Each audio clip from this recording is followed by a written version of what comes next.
Broadcasting from down on the Bayou, it's the AverageMarks Pro Wrestling Podcast, powered by Lake Area Media, LLC. And now your hosts, David Boston and Patrick Fry.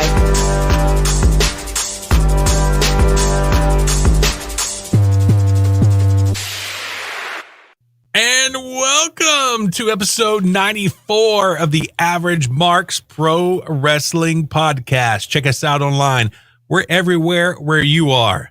Twitter, Facebook, Twitch, YouTube, Patreon, at the AverageMarks. What's up, Patrick? Not much, man. We are, we back. We took a big hiatus over the past about 19 months is what I've counted out. I may be off by a month or two, but we've been out for a while. So, it's good to be back. It's good to talk some wrestling.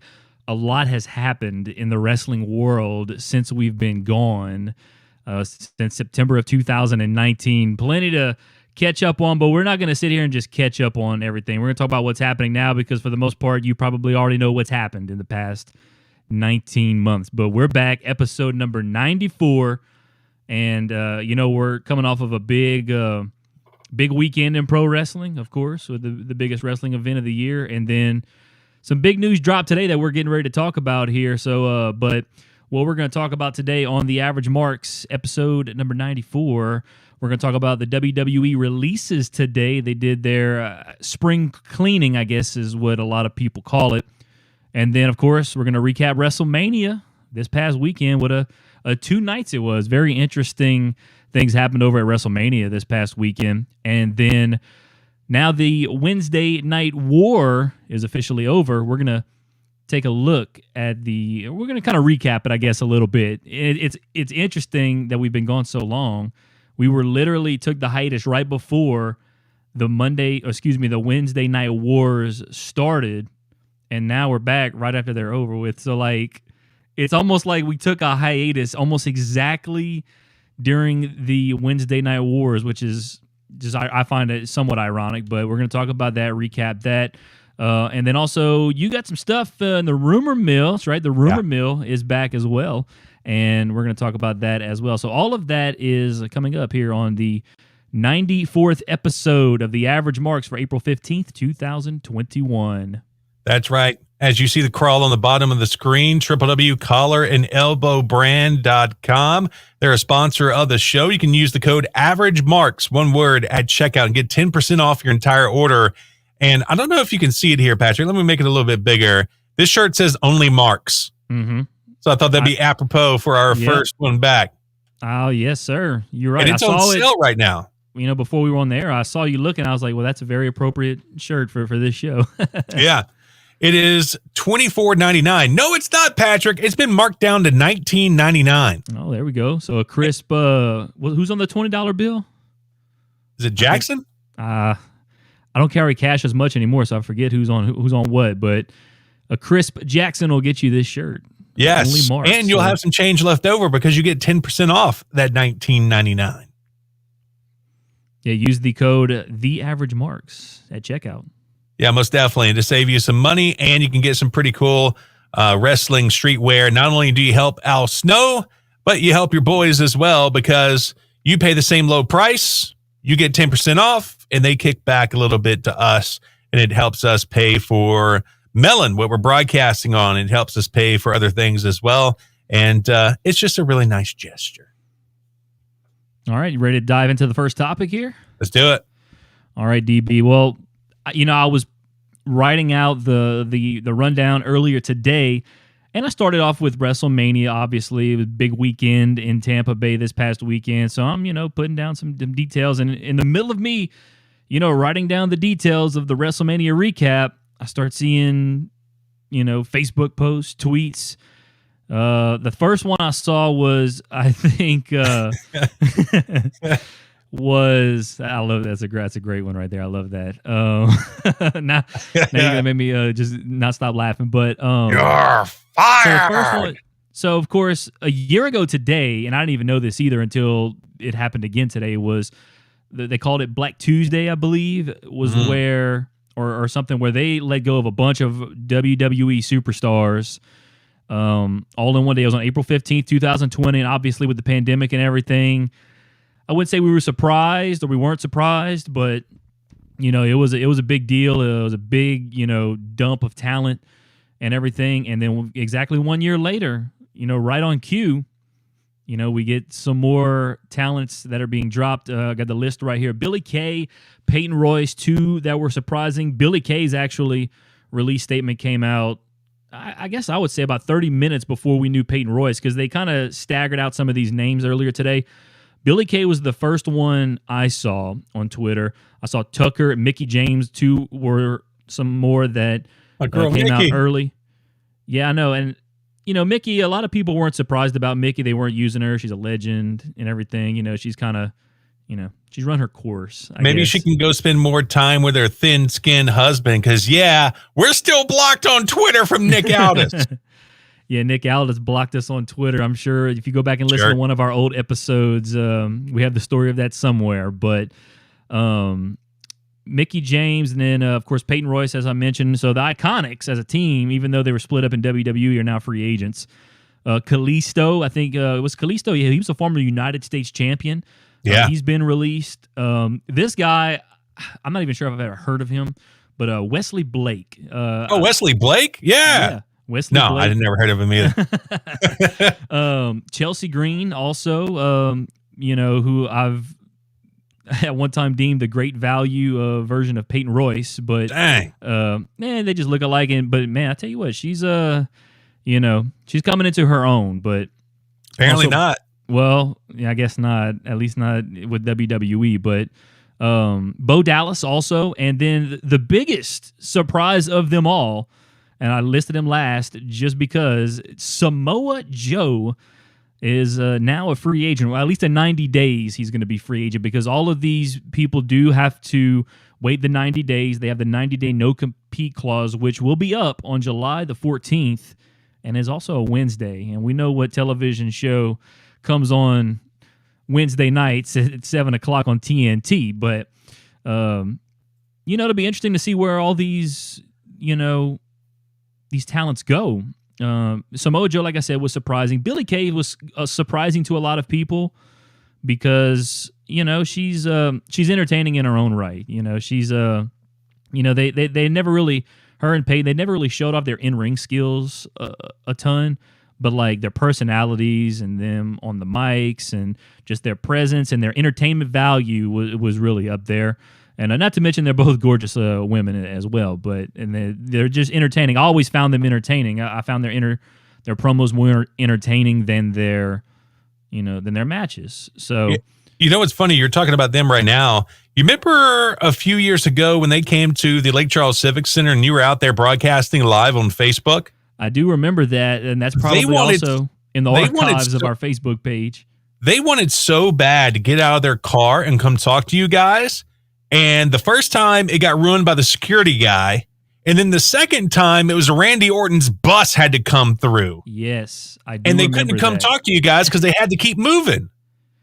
Yeah, and I do. Now that when you mention Orton's bus, that's what a-hole. Because I do remember that we're outside the Lake Charles Civic Center, and there's a house show back when house shows were still a thing, and we're outside, with a bunch of other fans as the wrestlers are arriving, getting out of their cars, and some come talk. The faces usually will go talk to the fans, and then the heels, just blow us off and keep kayfabe alive out there, and. Of course, the Iconics, they had many fans out there. They wanted to come, they wanted to come over. And I was standing near the main group of fans. And there wasn't like a ton of fans out there. There might have been 20, 30 people total out there. But there were some fans out there, obviously, some hardcore fans. And, they wanted to come over. And as they were getting ready to walk over, like the security guards kind of telling them, well, hold on, you got to make way. And this humongous RV is backing into, and let me make this clear too, everyone else. Is it like a Hyundai Sonata? Yeah, everyone else shows up in rental cars or their personal or whatever, a vehicle or 4-door vehicle. And one person, I'm telling you, I'm pretty sure this was the only RV that just rolled up into this. And there wasn't a very big area to put all these vehicles that were showing up. I mean, they only had, a certain little portion outside the Civic Center blocked off. And then here comes Orton's bus, who we found out later. We didn't know at the time. We're thinking, we're trying to talk to the Iconics, but here comes this big old black RV just backing in there. But one of the fans knew who it was because Peyton, or one of them was like, hey, we're about to come talk to you guys. And she rolled up her window. And then that's when the bus was coming by and she was like, F Randy Orton. Oh, well, that might be on the live video. I might have to go back and look that. That was in, I think, June of 2019, maybe. Yeah. I want to say that was almost 2 years ago. But yes, Billy Kay, Peyton Royce, unfortunately released. A lot of people are speculating because Peyton Royce is married to Shawn Spears. He's with AEW. That Peyton Royce is going to go to AEW and take Billy Kay with her, and they're going to have an Iconics reunion. I don't know if they'll be able to call them the Iconics, but I would imagine not. We'll see. But of course, none of this can happen until July 14th. Tucker wasn't really surprised about. They broke him and Otis up, and Otis is entertaining. Tucker was always, to me, just he was extremely athletic for how big he was, though. Yeah, he was a very athletic dude, but I don't know. I guess he had to, because Otis is just, Otis is Otis. I mean, there's really no way to describe him. And, Tucker was, compared to Otis, I'm going to be honest, he was boring, but a lot of people are boring compared to, the shenanigans that Otis likes to pull sometimes. But, they released him. They weren't doing anything with him. And they're not really doing much with Otis these days either. They gave him the Money in the Bank contract, and then they said, no, you're going to lose it now to The Miz, who used it to cash in on a 1-week reign, but that's another story for another day. Mickie James, I mentioned it earlier. Not too surprised. I love some Mickie, though. Yeah, I love Mickie James. Mickie James is really awesome. Hadn't been doing nothing with her. Said she's run her course in WWE 2 times. So, good luck to Mickie James wherever she goes. Wherever she goes, someone's going to get some, very valuable. And you know what? We talk about, where these people are going to go. A lot of people are going to want these guys, especially Samoa Joe. And I know Brinkman told me this earlier. He's going to want Samoa Joe to go to AEW. And folks are going to want a lot of these people to go to AEW because that's outside of WWE. It's arguably it's the hottest thing in America right now, pro wrestling wise. But arguably it may be hotter than WWE to some people. But wondering if any of these people are going to show up in AEW. I think Mickie James would be not necessarily from a, in-ring performer standpoint, but she can certainly help out the women's division, which, still some places trying to find their way. So I think Mickie James would be very valuable in an AEW whose women's division is still trying to, find their way, like I said. But they're getting better. I'm becoming more and more impressed with the AEW women's division. I'll talk about that later, but And then, of course, Samoa Joe. I mean, Yeah. dude, like, shocked. I mean, and he wasn't on the initial list. It was Billy Kay, Tucker, and Mickey James, I think, were the initial 3. Never would I have thought that they were going to pull the trigger on Samoa Joe, because he's been on commentary. Well, go ahead. I'm sorry. I saw you were about to say something. Well, I wonder if they tried to restructure his contract. That's why it came out later to like a commentator's contract. And he was like, I'm not taking a pay cut, bro. I'm Samoa Joe. It's possible. And, I think we're going to find out, obviously. I think I saw Sean Ross Sapp of Fightful.com has already reached out to Samoa Joe for like an interview. Like, I want to interview you, So some people may be reaching out to Samoa Joe for interviews. A lot of the fans like to speculate Jericho's going to try and get some of these people on his podcast. Tucker even tweeted out, I'm ready to tell my story, or something like that along those lines, not long after he got released. So what that's all about.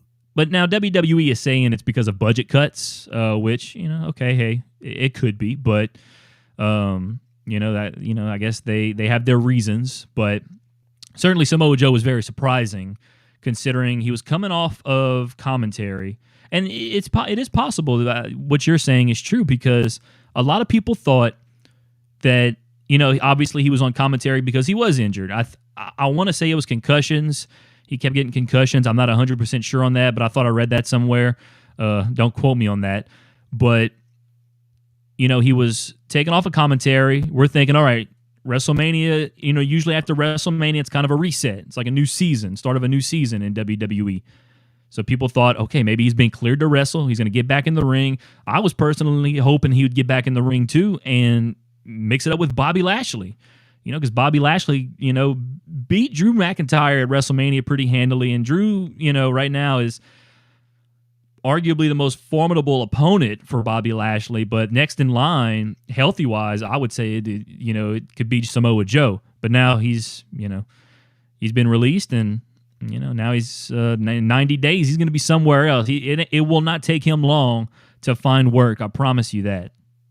And it shows you, I guess, what they think of his talent level, maybe. I mean, because we were talking here earlier, and I was like, this is the same company that let Daniel Bryan wrestle after supposedly he was convulsing after matches and throwing up blood. And they said, eventually, you know what? You go ahead and wrestle. But they couldn't wait around for Samoa Joe to get better? Yeah, that is an interesting point. And we had this conversation off the air earlier. I was saying, how popular Daniel Bryan was. I mean, he got to the point where the fans were clamoring for him so much that they had no choice but to put him in the main event at WrestleMania 30 and have him win the WWE World Heavyweight Championship. The fans have never been that over for Samoa Joe. They've been, over at times for Samoa Joe, myself included. But they'd never been to the point where they, took to Twitter and demanded that Samoa Joe be added to the main event at WrestleMania. Some fans may have, clamored for that, but not to the point where, those yes chants in early 2014, my goodness. I mean, everyone in the arena were doing the yes chants. It was arguably one of the greatest, moments in WrestleMania history when Daniel Bryan won and of course, a few months later, he had to give it up and went to a first retirement. I think he came back, won the Intercontinental title the next year.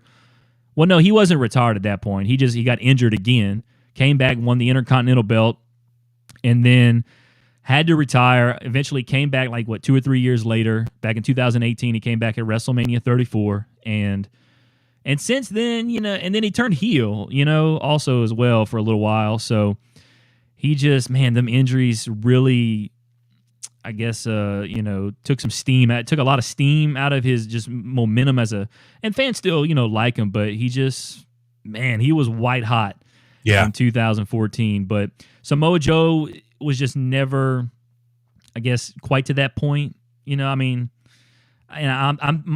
that's my reasoning of, of thinking of how they, thought of it themselves. I can't think of the term to use, but they were probably thinking, well, he's, has he really drawn that much for us? Is he, we could probably just, he's been here long enough. He's done this and that, but maybe they just don't think he's going to be a draw, which they would be wrong. But all right, so quick fantasy booking before we get into WrestleMania 37. Who would you like to see Samoa Joe with feud in AEW? A lot of people. Man. Oh, you know what? Someone said it on Twitter earlier, and I was like, I would love this. Samoa Joe and Eddie Kingston. I think that would be, man, the promos those guys would hit on each other, man. Yeah, Eddie Kingston I would sit there. Go ahead. Eddie Kingston is not at Joe's level in the ring, though. Maybe There's not. no way he could survive. Maybe not, but I think the promos those guys would throw at each other would be just absolutely legendary. And I think you can have them wrestle for 5 minutes. The promos they're gonna gonna have on each other would be worth just watching them wrestle for 5 minutes and have Joe go over. What about Samoa Joe and Lance Archer? That would be it. That was another one that kind of came into my head too. I would love to see anybody wrestle Archer. I like Lance Archer. He's really good. They're teasing him and Sting right now. Maybe I don't know, but they've had a couple of got some gas in the tank. Yeah, he's got a little bit. But Archer's got plenty of gas in the tank. I think him and Archer would be another good one. I think Archer would probably be in the top 2-3 guys I would like to see him go up against in AEW. I'm trying to think who they give us?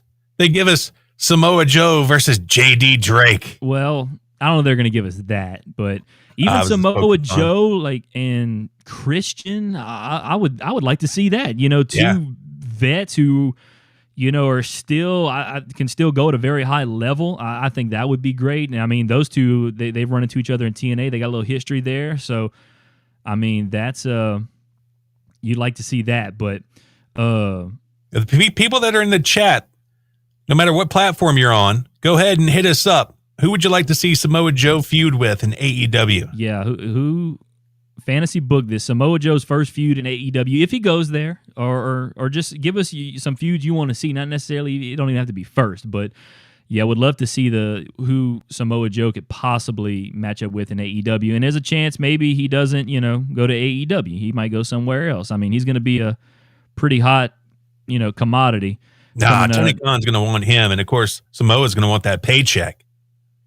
Certainly. Because I don't see anybody else that's going to probably match what Tony Khan would pay for Samoa Joe. And it would be, let's put it this way, he's arguably, I would say, the hottest free agent on the market, maybe since like AEW started doing Dynamite, possibly. Since Jericho.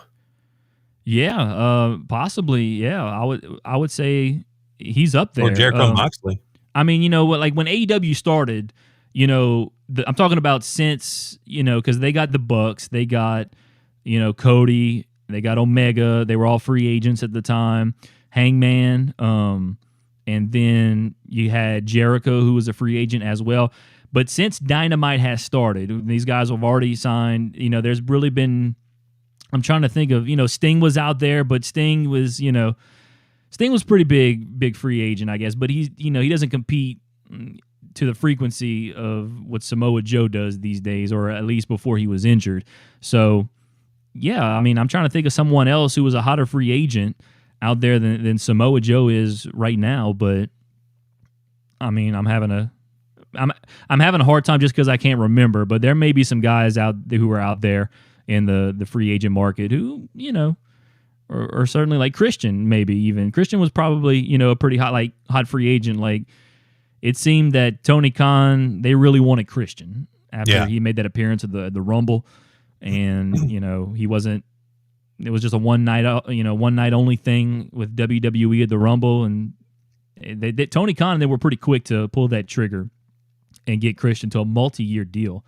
Right. So, but Samoa Joe, I would say, give me Samoa Joe and Eddie Kingston first and foremost, and then maybe Lance Archer, and then Christian. I think it would be a really fun little what's the word I'm looking for? Feud. I don't know why I couldn't think of the word, but a little feud there. So that's what the top three. Who would you like to see? Anybody you had in mind? Well, Lance Archer, number one. And then I think him and Jon Moxley could have a great feud. You're right about that. How did I forget about Moxley? Moxley would be, since I made my top 3 already, I'll put Moxley at number 4. That would be another great, fantastic. The promos those two guys would throw at each other would be amazing. Yeah. And then like him and Cody.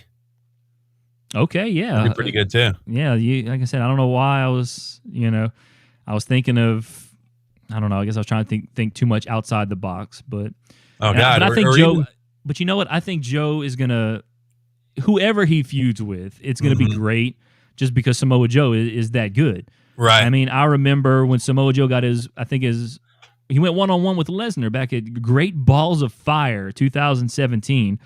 And that was a really good match. That was probably one of Lesnar's better matches, in my opinion, he's had with Samoa Joe. And Samoa Joe took him to the limit. Samoa Joe was very close to taking that belt from him. But, man, and then just the promos he even had with Lesnar. I've seen people share them today on Twitter, where him and Lesnar, it's almost seemed like they had, it was almost like a shoot promo. It wasn't a shoot, but it seemed like it, and it was a really, really good promo that he cut with Lesnar, and Reigns was also in there too. But yeah, Samoa Joe, man, I hope he shows up in AEW because since the last time we did an episode, I've watched a ton of AEW almost every week. I've watched a lot more AEW than I have any other professional wrestling, and I've enjoyed it. And we're going to talk about that coming up here in a little bit. But I would be ecstatic. I will mark out if Samoa Joe shows up on AEW Dynamite or in AEW in general. Like, yeah, Joe's really good at the shoot style promo. He brings a lot of the real world stuff into it. Like when he was doing it with AJ as well, and with the whole wife situation. Yes. And then, did you ever hear the story about how Kevin Nash slapped him in the back at TNA because of one of his promos? I don't think I have, no. Yeah, he started shooting on Scott Hall while Scott Hall wasn't there, and he came back there. He's like, "Did you really mean that about Scott?" And he was like, "Yeah." He was like, "I slapped him." I don't think I've ever heard that. That's he was like, he tried to get up, I slapped him again. Well, damn. But hey, props, I guess, to Kevin Nash for standing up to it for his friend. So yeah, I'm sure Scott Hall wasn't in the best of shape at the time. No, I'd imagine not. Well, all right. So yeah, that pretty much covers it as far as the releases. Like I said, I'll go over it one more time. Billy Kay, Peyton Royce, Tucker, Mickey James, Kalisto, Wesley Blake, Chelsea Green, Bo Dallas, and Samoa Joe. There may be Wesley more. Blake. There may be more, but as of this recording, I think that's the only ones I got. If anybody's in the chat, if I miss somebody, let me know. But yeah, so this past weekend was WrestleMania 37, even though they're not using the numbers anymore. WrestleMania 37, basically somewhat of a repeat as far as the theme of WrestleMania goes that they were going to use last year at Raymond James Stadium. Ultimately, because of the pandemic, it ended up at the Performance Center. This year, they got to do it in front of fans as well. The first time WWE, at least either Raw or SmackDown, has had live fans at a show. And they kept saying it 1 year, 1 month, and 1 day since they've had fans at a WWE show. That wasn't NXT. NXT's actually been having, I think, limited fans, or I don't know if that's just some of their talent that's all been acting as an audience, but it was definitely the biggest crowd. They say they had 25,000 there, but some people are saying they didn't have that many each night. Yeah. But it was either way, whether there was 25,000 people there or 2,500 people there, I was pumped to watch WrestleMania because I knew there was going to be fans. And that was the one thing, honestly, that made me really want to watch. I just wanted to watch it because they had fans. And there was a couple of things that intrigued me. There was the hype going into WrestleMania was not the hype that I guess WrestleMania deserves, in my opinion. The Bianca Sasha thing, I was pretty pumped to watch that. I wasn't really excited to see anything else. I was kind of intrigued to watch Omos wrestle, even though I don't think he did that much. But anyway, so let's get into it.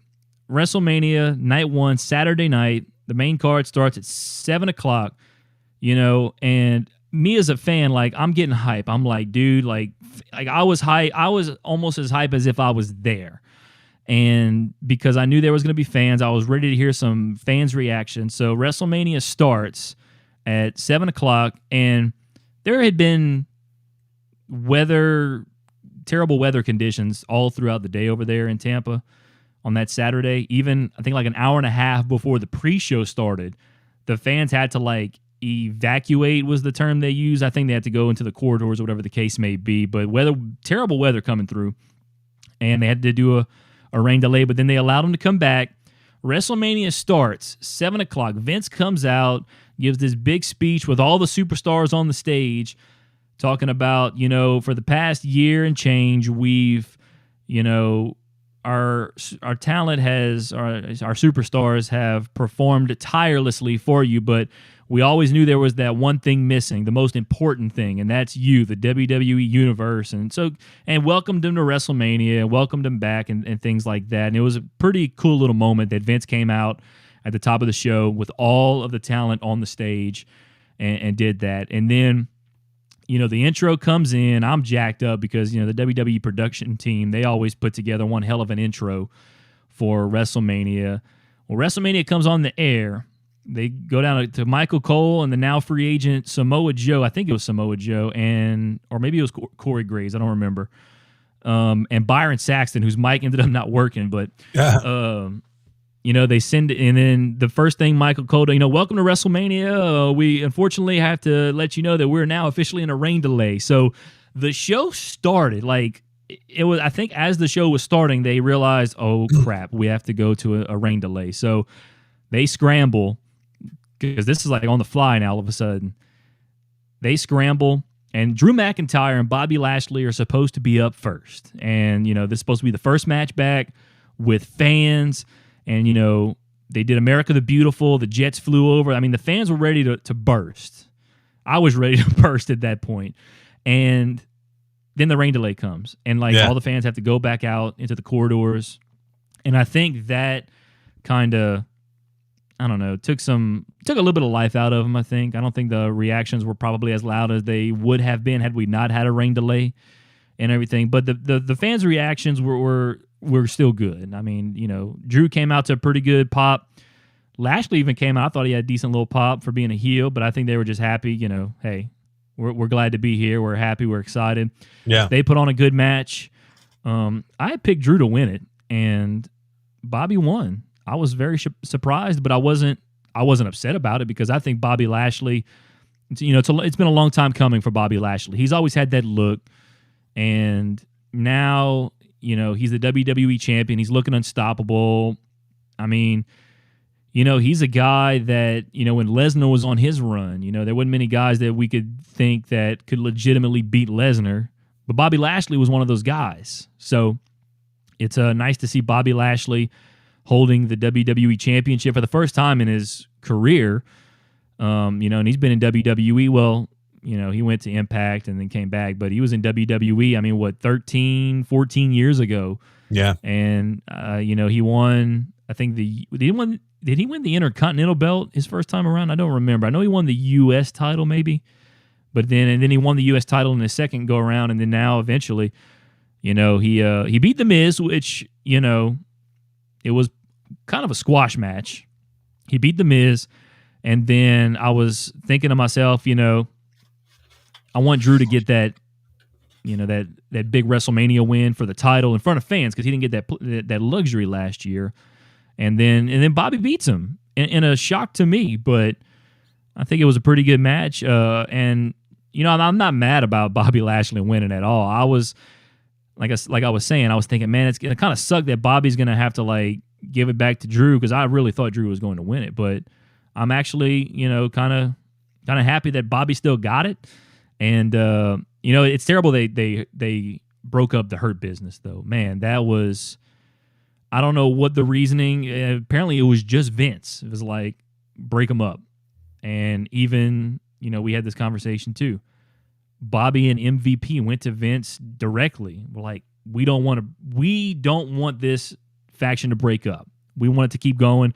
They couldn't talk him into or talk him out of it to break them up. So that's unfortunate. I see Cruz in the chat there. Oh, snap, them dudes are back. Yes, Cruz, we're back. Thanks for coming hang out. We talking about WrestleMania, so I know he probably won't stick around for that. But and speaking of MVP, I think that's the reason why he's going to have a long run is because MVP is such a great mouthpiece.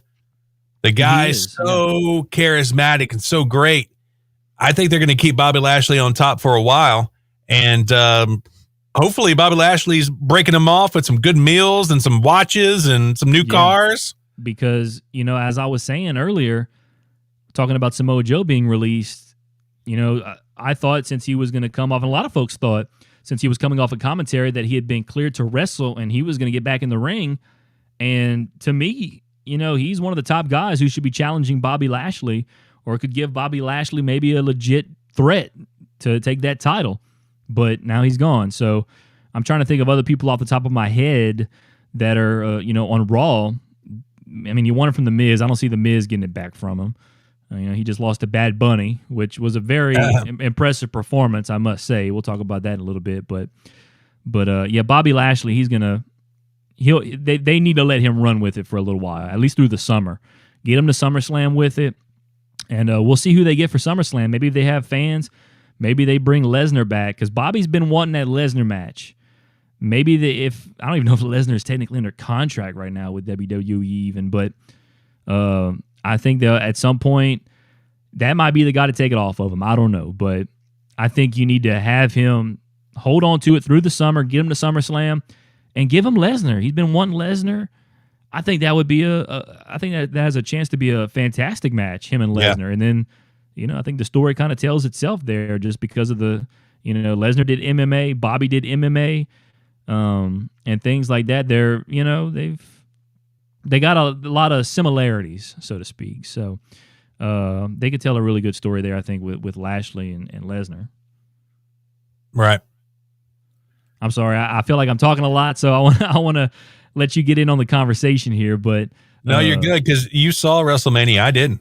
Okay, well, but yeah, so that was a good match. So, and I'm talking a lot about trying to run through these, as quickly and swiftly as possible. I'm not going to run through every match, but the fans were back for 2 nights. That was a really good thing. Now, the best match I think I saw on WrestleMania, I would have to say, was probably Cesaro versus Seth Rollins. Was a really good match. A lot of people, I think, will agree with that. Cesaro got a huge victory. That's another guy I was talking about, but he's on SmackDown, though, isn't he? Cesaro. Or is he on Raw? Because he fought Rollins. Rollins is on SmackDown. I was going to say Cesaro could be somebody to, fight Bobby Lashley, get in that title picture, because now a lot of folks are clamoring for Cesaro to be in the world title picture. I think he's on SmackDown now, because people were asking if, or saying we should see Roman Reigns versus Cesaro at WrestleMania Backlash in a few weeks. But Cesaro got a big win there. He swung... Let's see, how many total swings? At one point, he swung Rollins 23 times around, which is a record. Holy cow. For once. But then he did it like 9 times before that, so I think he's got like 32 total. He had like 32 total swings in the match. Wow. But these guys put on a heck of a match. Rollins is... I don't know what Rollins is doing. His interview during the rain delay, I showed that to you earlier, was... It's a little wacky, but I like it, actually. I'm a fan of this new Rollins, and then I saw some of his cameos that he sent to fans where he's just, I don't know, it seems like he's having a good time. If he's having a good time, then, he just had a new baby with old Becky Lynch, who should be coming back soon, so he's in, he's a dad now, so if he's enjoying his life like that, hey, have at it, Seth. That's what I say. Another good match, too, was Bianca and Sasha. I think that was a fantastic match. Bianca's the real deal. She's the future of the women's division, and she needs to hold that belt for a little while, because she's got all the tools in the tool bag to be a superstar, and we've been knowing that for a long time. I mean, she was a track star at the University of Tennessee. She's athletic. She got the look. She's got the personality. She's got the it factor, basically. So I hope they keep it on her for a little while. They had a great match. It was a good ending because she used her hair That was crazy. Whip on Sasha, and I'm telling you, that thing was so loud. And I mean, the whelp came up almost instantly on Sasha. I mean, I think it was like a minute. Do what? It was like a bullwhip. Yeah, it was like a minute or two later. I saw the whelp on Sasha. I was like, damn, that didn't take long. And I was like, that was a legit whip that, Sasha took there across the side of her, or her side, the side of her stomach, I guess you can say. But that was a good match as well. Night 1 was probably way better than night 2. A lot of people did not like what happened on night 2. But one more thing I want to add about night 1. The biggest surprise about night 1, or I guess the person who stole the show for me, was Bad Bunny. I mentioned it a little while ago. He was impressive.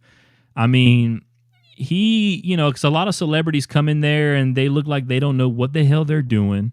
But Bad Bunny, it looked like he belonged in a wrestling ring. I know he sells all his Latin hip hop records and does a fantastic job at that. But man, he's got some serious skills. He's quite the athlete from what I saw, and he just knows what to do when he gets in that ring. Like, he looks like he's very comfortable in the ring. He sold great. He did a Canadian destroyer, which they called the Bunny Destroyer. And he everything he did, there wasn't many things he did that looked bad. I tell you what. Let me ask you this. Better celebrity performance, Bad Bunny or Pat McAfee? I would have to say, overall, from the entire match, I would give it to McAfee. Mm-hmm. But, I mean, McAfee is also, he was a professional athlete. Like, I expected him to do, decent. And then he's a great promo. Like, McAfee, arguably some people will say he was the best promo in NXT for a while. Joe Morin in the chat. What's up, Joe? Good to see you, man. Yeah, shout out to Turnbuckle Talk. Yes, Turnbuckle those guys Talk. will follow. Yeah, they're on Mondays afternoons. Check them out. Turnbuckle Talk. I check them out every now and again. I'll tune into them. So thanks, Joe, for coming hang out. But once again, I was saying, like, Pat McAfee. He was an athlete, so I expected him to have a good match. Overall, I think bell to bell he had a better match. But I mean, based off of expectations, Bad Bunny blew it out of the water, because I was like, what's he going to do? And, like, he had a pretty good entrance, too. He came in on this big 18-wheeler, and I think the fans were into it as well. And, I mean, he's got a pretty big fan base himself, though, through his music. So, yeah, it was a very impressive performance from Bad Bunny. I don't know if I was quite expecting him to win, but, okay, I'm kidding. I think I picked him to win. But I thought maybe they were going to try to help get Damian Priest over, which I think they did a little bit. But man, it was quite the scene watching Bad Bunny fly around the ring like that, flying up the turnbuckle to the outside of the ring, doing the Bunny Destroyer. I was highly sports entertained at Bad Bunny. I will tell you that right now. So a lot of folks wanted Bad Bunny to even, like, sign a WWE contract, like.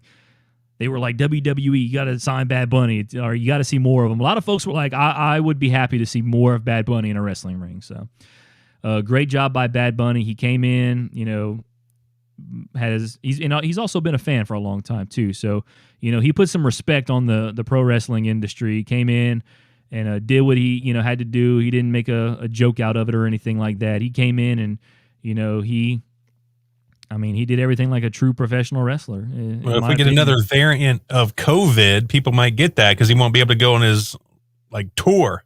Well, his tour's not till next year, so I think he'll be all right.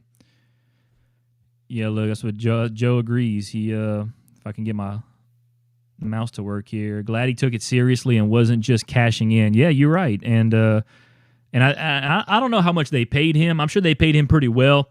But, he, as a guy who's been a fan of it, and he's got so much money already as it is. Like, if anything, he knew in his mind, WrestleMania is a huge show. Like, and even though I got my name out there to a lot of folks, I'm going to get my name out there to this vast audience that WWE has, especially during WrestleMania. I'm going to get my name out there. And I think his performance, I think he knew I need to go in here and like do this right so I can win over these fans, and I can now, because I guarantee you he gained a lot more fans from the wrestling world, with his performance at WrestleMania. I mean, I'm a fan of Bad Bunny as Bad Bunny, maybe not so much as a rapper or whatever kind of, I think he does Latin hip hop, something like that. I've never really listened to his music. I'm not saying it's bad. It's not my, not my bad. thing. But, I gain respect for him as far as, as Bad Bunny, I guess, just as the person, Bad Bunny, the person, so to speak. So I'm impressed. Like I said, and I'm one of those guys who would love to see Bad Bunny again in WWE. So if I was at a show and he came out, I'm cheering for that dude. He's getting a pop out of me. I will tell you that right now. But that kind of sums up night one, I guess. Oh, and the Omos debut, which I wasn't extremely impressed because he didn't really do much. But when you're that big, you don't have to do much. No, you don't. But I was hoping to see a little more out of him, but it wasn't. He probably still doesn't know what he's doing. They probably rushed him out there. Yeah, and I mean, have your first match at WrestleMania, but you also had AJ with you. But AJ, we know how good AJ is, but Joe says music is awful. Yeah, it is pretty bad. Well, I know it's a lot. I know it's in like Spanish, and I can't understand Spanish, so just if I can't understand the words, that automatically. You remember when that Ric Flair drip song came out? I do remember Rick that. On the video with him. Well, Bad Bunny also did a song about Booker T as well. So yeah, he played that during one of Booker T's intros. It was so bad. Well, he performed it at the Royal Rumble. That's right. He did perform at the Royal Rumble. So, but night one, the Omos debut. To me, it was a little underwhelming, but they're the new Raw Tag Team Champions, so I'm guessing they're gonna, they're gonna have to defend it one way or the other at some point. Unless they're like they did like Dolph Ziggler and Bobby Roode, they were the SmackDown Tag Team Champions, and I don't think it might have been 2 months they went without defending their belts. So, but the Raw Tag Team titles they haven't really done that with. Now night two was completely different as far as fans, liking it. The opening match was Orton versus The Fiend, and at this point, man, what are they doing with The Fiend? I picked him to win the match. I said, okay, he's back. This is going to be the start of an amazing run by The Fiend. He's going to, because I thought Orton was going to go off of TV for a little while. So I thought maybe The Fiend was going to beat him, bury him, burn him, I don't know, something. And Orton was going to be gone for a while. Mm-hmm.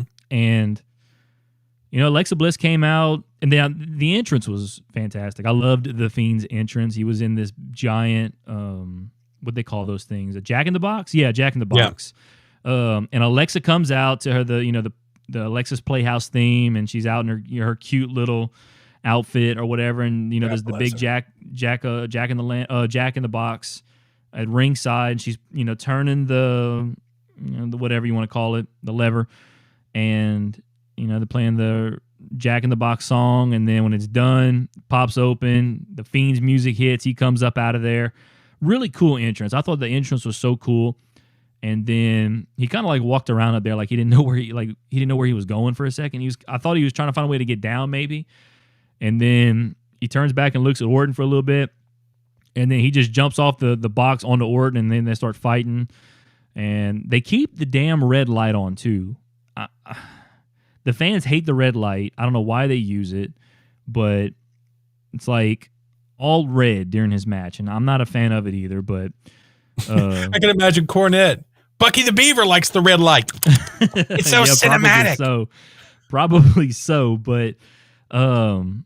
yeah, I'm just not a fan of the red light. It's not very easy on the eyes, at least my eyes, and get some normal lighting in there. But anyway, fast forward. I'm trying to remember how it started, but they had some. I think he was going for Sister Abigail, and then like Kane's fire pyro starts, even though it wasn't really Kane, but the fire, you know, how when Kane lifts, you know, that pyro came up, and then Alexa is sitting on top. After the fire pyro goes off, Alexa's sitting at the top of the I keep calling it jack-o'-lantern, the Jack in the Box, and she has like all this black liquid just falling down her face, looking evil as hell. Yeah, it was quite the sight, I'll tell you that. But and then this distracts the Fiend. Orton hits an RKO, wins the match, and then just takes off. And then like the Fiend kind of like gets up and they looks at Alexa, and then the lights go out, lights come back on, and then they're both gone. And it's like, what was that? So I think they kind of explained it on Monday. I don't remember what they said, or Alexa gave her reasoning, I guess, behind it. I forgot what she said, but nonetheless, it was the fans were booing the hell out of that. So, and then what else happened on night 2? I mean, she was afraid of getting her ass kicked by Orton's wife, so she was like, "We got to kill this feud." Maybe so. I don't know, but that could be it as well. I know Kim wasn't a fan of how Alexa, I guess, pinned Randy Orton a few weeks ago or whenever it was. I know someone who was a fan of that. Randy Orton. Yeah, Randy Orton. It's like that time when I think they were doing the mixed match challenge. Alexa and Braun were a tag team, and like Braun was standing on the outside of the ring, and Alexa was on the apron, and then somebody ran. I forgot who they were fighting, but hits Alexa onto Braun, and like Braun falls down, and like Alexa's just like sitting on top of him, and I was like, and they were just kind of like, they had that moment where I was like, oh my God, I'd be like, please, you have to get off now. But so night 2, let's see, what I'm trying to remember what happened on night 2. They had the triple threat match with, of course, Roman, Edge, and Daniel Bryan, where Roman retained. Both world champions retained, by the way, too. That's the first time that's happened since WrestleMania 34, where AJ retained against Nakamura and Lesnar retained the Universal title against Roman Reigns. But both retained, both heels, too. That's another thing as well. Of course, I guess, well, no, AJ wasn't a heel at WrestleMania 34, but Lesnar was. But Riddle lost the U.S. title to Sheamus, and the finish to that match was kind of interesting because Riddle was running to the ropes. He bounces off the second rope, kind of does like a backflip, and as he's doing the backflip or a moonsault, and Sheamus hits him with a bro kick and like busted his lip open. Like, and he was bleeding from the mouth, and Sheamus won the match. But yeah, that was an interesting finish, because then you can see on Monday night I watched, and Riddle's lip is like all like swollen and stuff. So like he took a legit boot to the mouth. Nice. During that backflip. Rhea Ripley won the Raw Women's title at 24 years old. That was a little bit of a surprise there. I noticed how long we've been talking already, and we're still only talking about WrestleMania. We still got things to talk about here, but that's fine. We're not under a time limit, so no. But yeah, Riddle took that lick from Sheamus's foot, and Sheamus became the new champion there. I'm trying to remember what else happened on night 2 because I don't have it written exactly in front of me. It seems like a year ago we were talking about how Sheamus was going to have to retire because of this condition he had with his spine narrowing in his neck, and that dude's never stopped. Yeah, you're right about that. I do remember that. I think it feels like it was longer than that ago, but you're right about that. But yeah, night 2. I'm trying to think if there was anything else that happened of significance.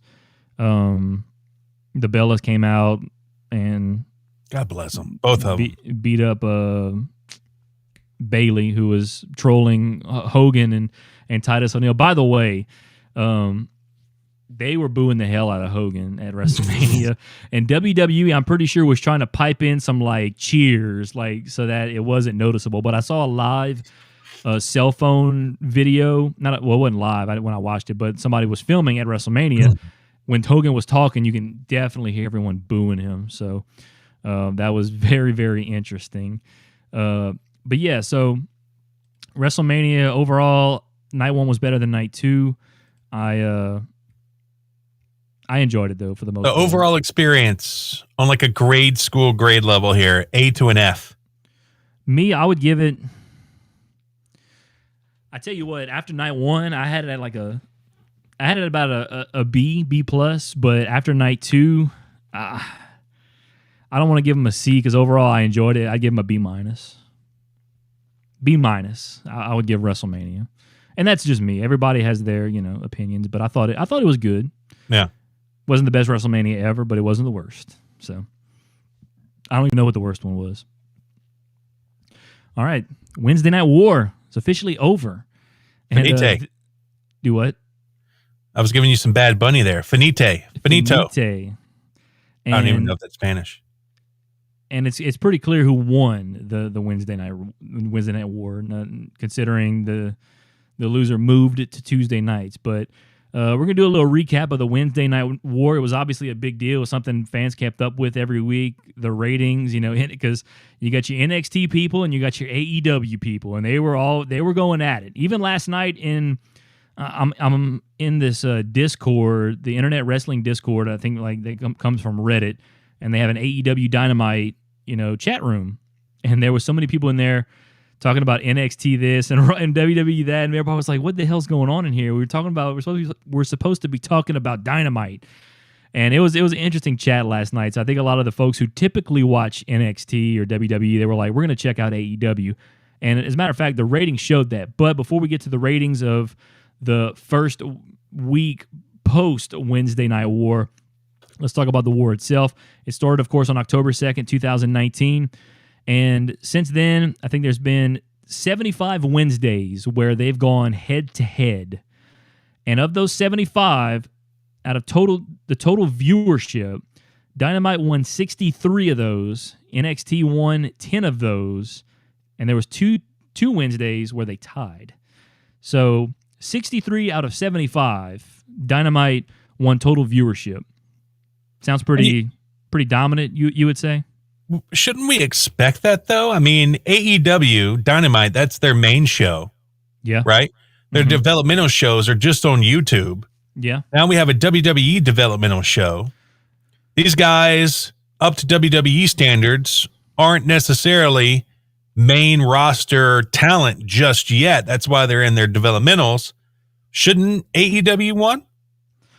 You know what? I partially agree with you on that, because while, in my opinion, NXT is no longer a developmental show, it still has that stigma as a developmental show, because I would say about 2 or 3 years ago is when it started becoming like, as far as the quality of the product, it's up there, if not better than Raw and SmackDown. Right. And even a lot of fans would agree with that. And ever since I think they did NXT, they included them with Raw and SmackDown in the Survivor Series that year. It was 2019, I believe it was. That's right whenever they went on to cable and USA Network. Since then, I would disagree that they're developmental, because they've also brought some people back. They brought Finn Balor back. They brought Ember Moon back. They brought some people back from the main roster at times as well. And even Charlotte Flair last year went down to, she won the Royal Rumble and went down to NXT and challenged Rhea Ripley for the NXT Women's Championship at WrestleMania. So in the last couple of years, it's that NXT has become basically a third brand. And I don't even want to say third as in their last, but they're one of the three. They're not just, it's not Raw, SmackDown, and then NXT. It's Raw, SmackDown, and NXT. They're basically in the same category now as far as I'm concerned. And then that's the thing. The problem with it is, up until that point, they were by most people considered developmental, even though they were probably putting out a much better product than WWE and Raw and SmackDown. But they've been around since 2012, I think, is when they really, originated as a show on the network, and even back then they used, main roster people to kind of get it going, and then they started building up their own people, and it took a little while for them to get, obviously where they were, but then they started doing these takeovers. I think in 2014 they started doing those takeovers, and then the takeover started getting better and better and better. And it's like, man, these guys are developmental. Like, these guys are putting on a show out here. Mm-hmm. And then AEW came around, and now, like I said, AEW is their A show. And in my opinion, NXT is, from a fan perspective, NXT could probably be considered the A show, but like you said, on a WWE perspective, they're the C show, is what it is. Even from a fan's perspective, they're a C show, because that is, up until the Wednesday Night War, that is what it was perceived as. Because you got, if anybody comes in, with the exception of like AJ Styles, you had to go through NXT to get to Raw or SmackDown. That's just the visual that was portrayed by WWE. And now that they're, not on the same night anymore, as far as NXT and AEW, hopefully, they're going to get, everybody that was watching AEW religiously will tune into NXT, and everyone who was tuning into NXT religiously will tune in now to AEW and raise everyone's ratings up. But before I get to the ratings of this week, I was talking about how dominant, total viewership out of 75 Wednesdays, Dynamite 63 out of 75. You'd say that's pretty dominant, right? Oh, most definitely. So let's look now. The key demo, persons 18 to 49, 75 Wednesdays.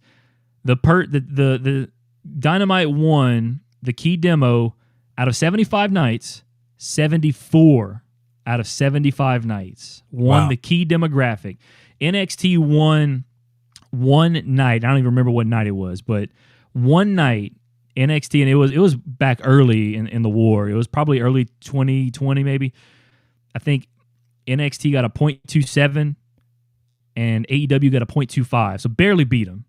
And there was also 5 nights in the last during the war where they didn't go head to head. Like, I think where one show didn't play at the same time, or whatever the case may be. But out of 75 nights where they went head to head, Dynamite won the key demo 74 out of 75 times. So that's dominance right there. So it's obvious that Dynamite won the war. There's no question about it, and I helped. I like to believe I helped with that, because like I said, I watched AEW a lot more than I did NXT, and I love NXT. Don't get me wrong. I've watched a lot of the takeovers, but I guess for me, watching Dynamite, a few years ago, we started getting into New Japan Pro Wrestling when we started doing the podcast. And Brink's one of the guys that put me onto. Actually, Brink is the guy that put me on the New Japan Pro Wrestling. He said, "You got to check this out. This stuff's good." And I started watching it, and as I started watching it, we see the rise of this guy named Kenny Omega, who then went to have this 5-star match with Okada, and they're talking about these 5-star matches and how good they are, and I'm like, I got to check this out. So start watching. I'm like, okay, and I start getting into it a little bit, and I do enjoy New Japan Pro Wrestling. I would watch it if it came on at a decent time here in America, but it comes on at 4 a.m., and there's never a night of my life where I'm not sleeping at 4 a.m. unless it's like crazy circumstances. And if I can't watch it live, I don't have the urge to watch it later, I guess. But yeah. So I wish New Japan would come on at a decent time here in America, but they're based in Japan, and it's the world we live in. They're like a day and a half ahead of us time wise, but so I started watching New Japan, and obviously Kenny was a big factor in New Japan. The Young Bucks were in New Japan with their Ring of Honor partnership. Cody was there as well. So I got to, and I already knew Cody from WWE, and I had heard of the Young Bucks because I know they were in TNA way back when, and Brinkman introduced them to me, so I kind of knew about them already. And I started watching. I started enjoying some of these other guys like Will Ospreay, and Hangman Adam Page was another guy I was exposed to watching New Japan that I'd never seen before. Became a fan of his, and all these guys said, we're going to AEW, and then AEW pulls Jericho, and I'm like, awesome, we're going to have like a New Japan style, well, maybe not necessarily a New Japan style, but a lot of the guys are coming from New Japan. They're going to wrestle here in America, and we're going to have an American based wrestling promotion with all these guys who wrestle more similarly to a New Japan versus a WWE, if that makes sense. So I was pumped up about it. Started watching AEW when they came on Wednesday nights. I've enjoyed most shows. There's been some shows that have been more lackluster than others, but lately I've been really enjoying it, AEW. So I'm glad now that both shows are on different nights, but because I'm ready to try and enjoy some NXT as well. I watched the takeovers last week, and I enjoyed a lot of the things I saw there, including Karrion Kross getting the NXT Championship back. A little upset that my boy Finn lost, but hey, it's I think I'm going to enjoy the Karrion Kross reign of the NXT Championship, and also because we're going to get to see a lot more Scarlett Bordeaux. But yes, but this past week was the first week of the end of the Wednesday Night Wars. NXT Tuesday night, 805,000 viewers and a .22 demo rating, which is their viewers. That's their highest viewership since October 28th of last year, which was their Halloween Havoc show. So their highest rating in 6 months, 6-7 months. And then AEW, their numbers came out earlier today. 1.219 million people watched AEW Dynamite, which is 400 plus more than watched NXT. And AEW got the .44 demo rating, which is their highest demo rating since December 9th, which was the week after Omega beat Moxley for the AEW World Championship. And that's when Don Callis showed up, and they left, and they actually showed up to Impact the night before, and then showed up, and everybody was wondering what's going on. Like that's when the forbidden door, so to speak, kind of got kicked down for the first time between AEW and Impact.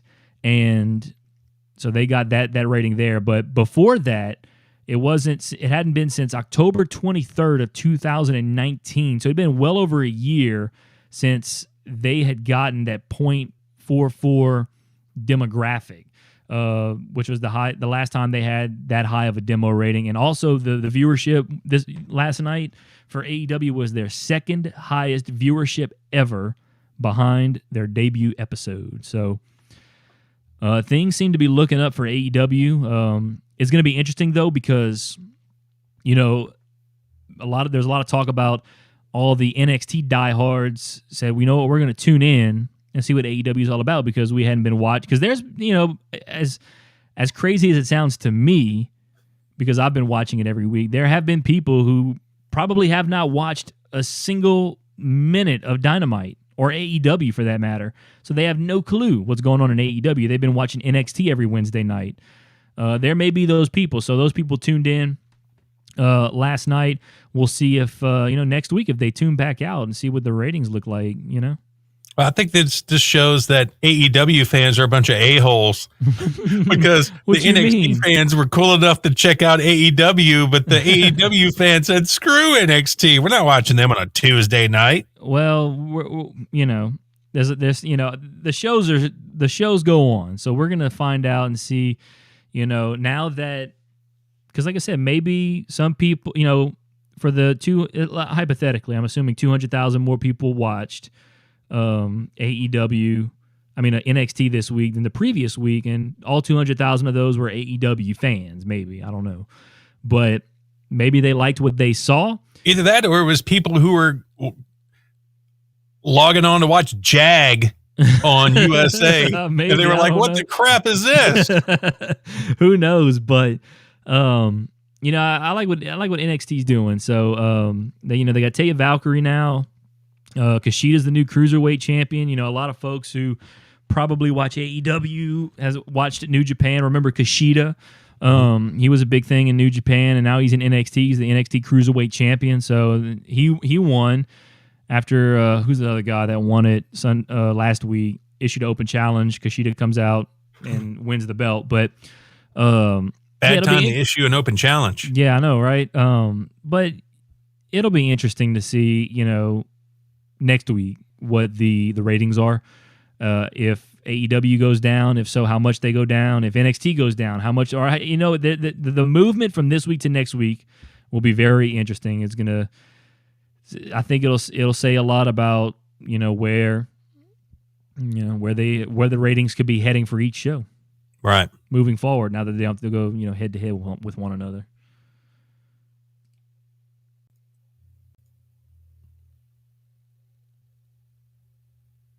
All right. You want to go and get into a rumor mill? Yeah, let's do it. I just wrote down rumor mill on my things. You got all the rumor mill stuff.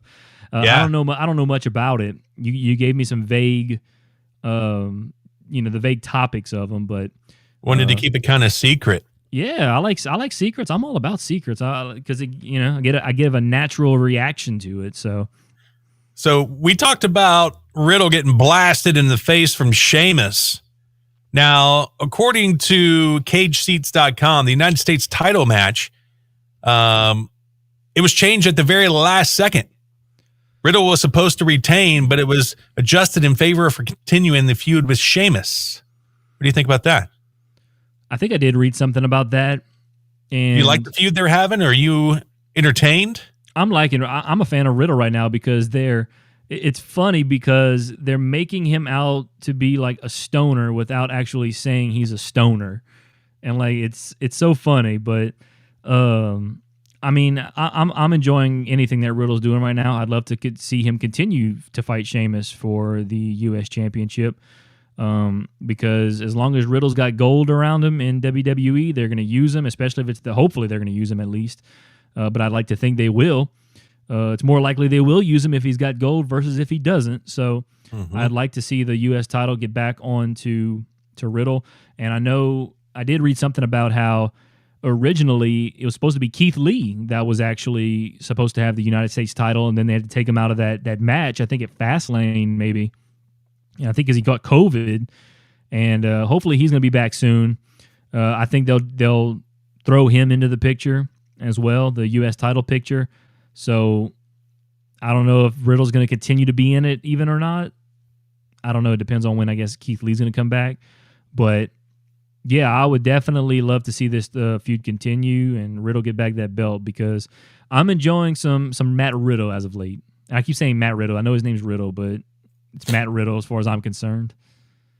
So next up in the rumor mill, according to Variety magazine, WWE President Nick Khan. That name sound familiar? Yeah, very familiar. No relation to Tony Khan, though. That is, I remember seeing that name under that title a while back, and I was thinking, that's highly ironic. So WWE President Nick Khan told Variety magazine the WWE has plans to, I'm butchering this one. WWE has plans to return to the road, but it isn't ready to share them yet. What do you think about, because for a while there, they were thinking about shutting down house shows because they were losing money, right? Yeah. But and now you got to deal with, if you're going to a state that still has some COVID restrictions. I think what they're going to do, ultimately, yeah, they're going to get back on the road. And, of course, I think they do have a plan, because, the WWE knows what they're doing as far as going on the road. They got that down. But as far, they're going to need, especially if they go back on the road at a certain point, obviously they're going to need, like, safety protocols and things like that, depending on where they go. But, they pulled it off for Mania, 25,000. I know there's been rumors or whatever of, and I don't know if it may even, be a fact that people caught COVID at WrestleMania and it might have got spread around there. But I think, at this point there's no preventing it if you're not vaccinated. So, whatever. But it's going to happen until everybody gets vaccinated enough to where we have herd immunity. But, I think it worked well for WrestleMania. As far as the company goes, I did read that they feel as WrestleMania was a success. I don't know if they meant that from a standpoint of having the fans back, but certainly just as an event, the event as a whole was a success. So, and I think they did a good job of probably having the safety protocols with the fans and all that stuff, requiring masks, whatever the case may be. But whatever it takes to get fans back, get on the road, and fill the stadiums back up, let's do it. after seeing WrestleMania with all those fans and having to go back to the Thunderdome on Monday night, I was like, oh man, this is kind of demoralizing. But in AEW, every other week, they have a live show, and they record the other one. But they have fans there, and they're socially distanced. They've been doing it for a while now. Mm-hmm. I don't see why WWE, and they're all in the state of Florida. And Florida at this point, I don't think they care anyway. So, WWE's in I think they're in the Tampa. They're still in the Tampa area. They're at the University of South Florida now. AEW's up in Jacksonville. So, the COVID restrictions are a lot less over there, I guess, so to speak. They're not as strict. There you go. That's a good term to look for. So, but obviously, when they go back on the road, it's going to vary from state to state. But even for now, like, try and get some fans in the, in the South Florida. Maybe South Florida won't allow it. I don't know. But the Thunderdome thing's pretty cool, I guess. But after a while, you want the fans back, because that's the show right there, is the fans. And I'm hoping sooner than later, if for some reason they can't get fans back by SummerSlam, they're going to have an event just like they did with Mania. They'll have the fans there and everything. But I expect by the end of the summer, you gotta definitely, Mikey O, I think I'm sorry, David, you kind of went away there. Oh, there you are. Had to stand up for a second. Oh, okay. That's what it was. You went away, and I was like, well, hopefully you didn't disconnect, because that means maybe I'm disconnected. But, but yeah. Maybe the two they're saying, we don't care if we lose money on live shows anymore. We got this Peacock money, baby. Yeah, and that's another thing too. They got a $1 billion deal with USA for Raw. They got a $1 billion deal with Fox for SmackDown, and now they got a $1 billion deal with Peacock. Damn it. So they got $3 billion worth of deals just from those three. So they're doing okay with money. I'm not exactly sure what the exact numbers are on a yearly basis for the Raw and SmackDown ones, but they're getting $250 million a year from Peacock. Wow. $250 million a year just from Peacock. That's some dough right there. That's crazy. And I know you ain't paying them wrestlers. Like, half of them wrestlers ain't making more than $1 million a year. Yeah. So that's a lot of money right there that they're raking in. Backing up earlier reports, a source told Ringside News, Becky Lynch, she was supposed to return at WrestleMania 30. It was discussed and prepared for, but apparently never decided on. I wonder if it got some paperwork, got on some other paperwork, and at the end they were like, oh, crap, we were supposed to have Becky Lynch on the show. Yeah. Here she is with the baby. Yeah, the new baby. So, and then the black cat there just kind of mean-mugging. That evil-ass cat. Yeah, that cat's like, why are you taking a picture? But yeah, I was expecting Becky to show up. When they had the segment in night 2 where Bayley came out and was harassing Hogan and Titus, and I thought Becky was about to come out and like do something, but then the Bellas came out, and I was kind of disappointed because I was fully expecting Becky. But it's the week after Mania right now. She didn't show up on Raw, which is where she was before she took her pregnancy leave, so she didn't show up there. Chances are maybe she shows up on SmackDown. I don't know. We'll see. I don't know why she would show up on SmackDown. Maybe next Monday she'll show up. But according to the president, she'll be back sooner than later, I believe was his words that he used. Sooner than later. And he said the same thing about Ronda, except not sooner than later. But Ronda will be back at some point, which we hadn't seen her now in 2 years.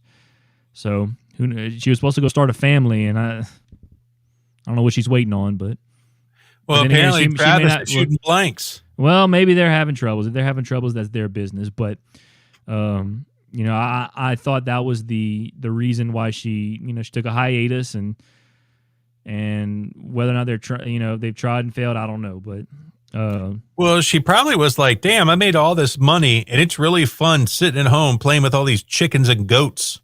Maybe so. I don't know, but instead of getting beat up. But according to the president, we're going to see Ronda Rousey back at some point, And a lot of folks are not wanting to see Ronda. I'm personally hoping to see Ronda because, when she was around, there was always that buzz. She gave WWE that buzz. So, I mean, she was kind of the reason the women main event at WrestleMania 35, in my opinion. So, that's the kind of things she brought to WWE. So I'm hoping to see her back as well. All right, and the last one, apparently Ivelisse from AEW put out a tweet saying she had been released and then pretty quickly took it down. Now, the company hasn't really responded to it, but she's saying in another interview that Thunder Rosa is the issue, the former NWA Women's Champion and who is now on the AEW roster. She says she's very unprofessional, and she was saying that initially she tries to hurt people in the ring. And she's always, and this is the way I took it, I'm reading in the context here, sleeping with the agents or the producers backstage to get what she wants. So Thunder Rosa's doing that? That's what Ivelisse is saying. Where'd you see that at? That's some that was that's some pretty spicy stuff there. Yeah. Let's see. It's a deleted tweet. Because I saw somebody, I don't know if it was Thunder Rosa or somebody was tweeting and said something about Ivelisse earlier, but I didn't really pay that much attention to it. That was on 411 Mania. Okay, well.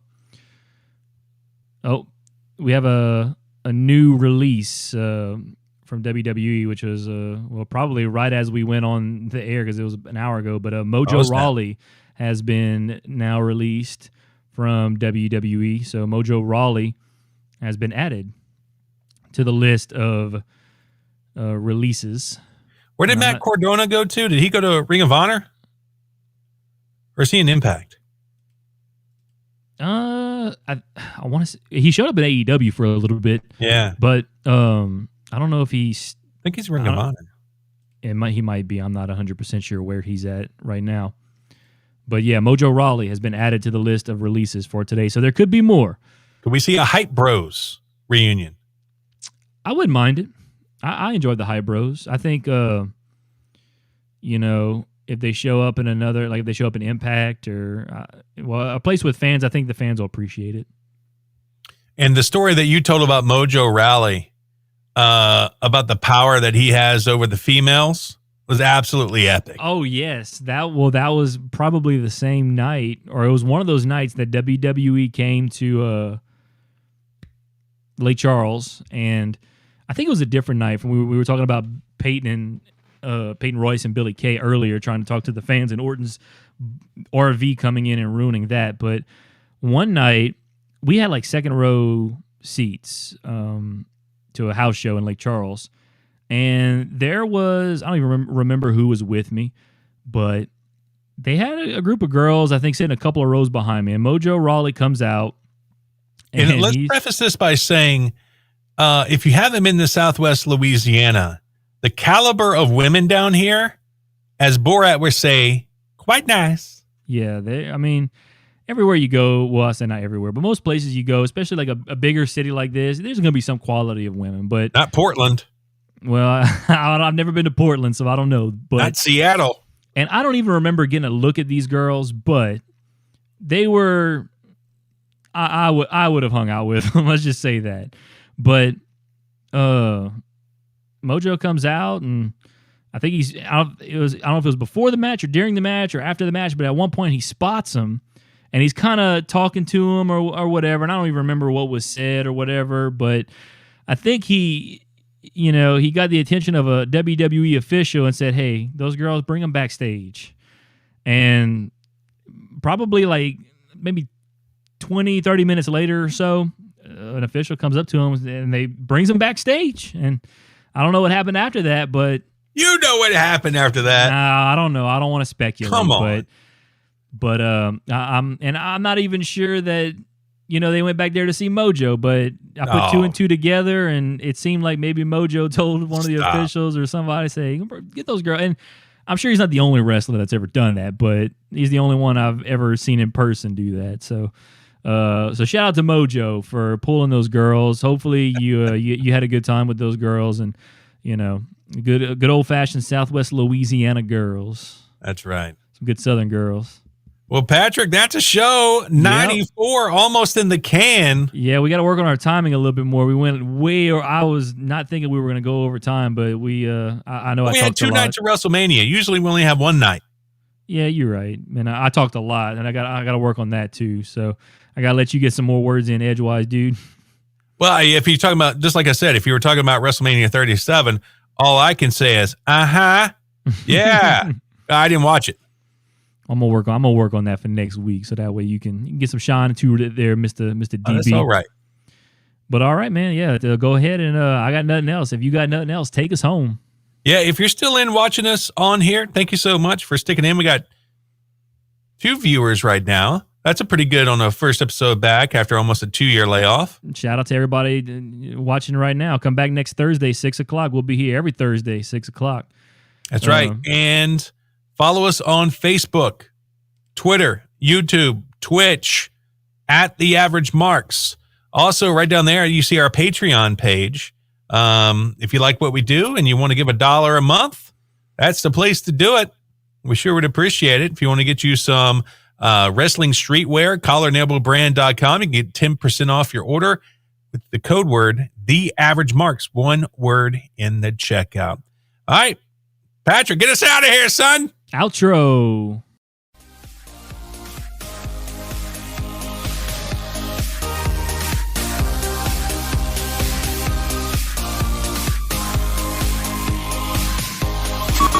You've been listening to the AverageMarks Pro Wrestling Podcast with David Boston and Patrick Fry. All opinions discussed in the show are those of the AverageMarks and do not represent any wrestling company, organization, or individual. This has been a Lake Area Media LLC production.